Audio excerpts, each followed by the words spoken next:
Well, here you have it. 2013 Fiat 500. My rental of choice for the short term. Interesting little car. 1.4 liter, 4-cylinder, multi-air motor. Front wheel drive only. Stick shift 5-speed transmission. Gets the basic job done. And this is the exploded view. A little bitty engine, can't even hardly see it. Interesting though, very interesting. They crammed it in this little space. Not getting anything bigger than 4-cylinder up there.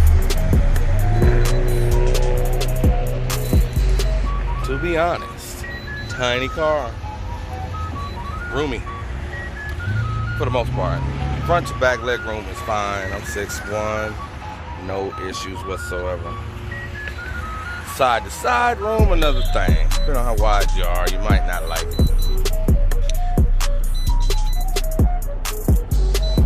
Plenty of room for front seat passengers. Rear seat passengers is another thing altogether. Double amputees, no problem. Anybody else?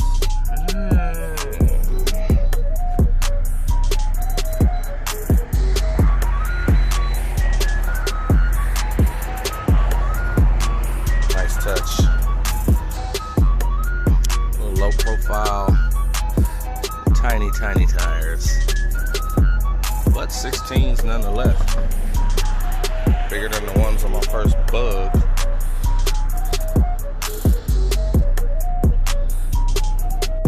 Now the view from the inside ain't bad. You can see quite well because you can basically hit yourself on the back window, scratch the back of your head. But you know, it's to be expected. Comfortable, nicely fit and finish. Fit and finish is good for what it is. The door locks are crazy. Took me a minute to figure this out. Unlocked, locked, unlocked, locked. Weird. Window switches in the middle. That takes getting used to. When you pull up to the drive-thru, you end up adjusting the mirror trying to roll the window down. I guess you get used to it if you own the car and have it for a little while. Bluetooth for the phone, but no audio. We only got a regular radio here. Air conditioning blows pretty good. And got a sport button. I don't know what it does. I think it tightens up the steering wheel. Yeah, it tightens up the steering wheel. That's about it. No active suspension, no difference in transmission because it's a stick. So you control the transmission. I guess the steering wheel is easier when it's not in sport. It's harder to steer, a little more control feel.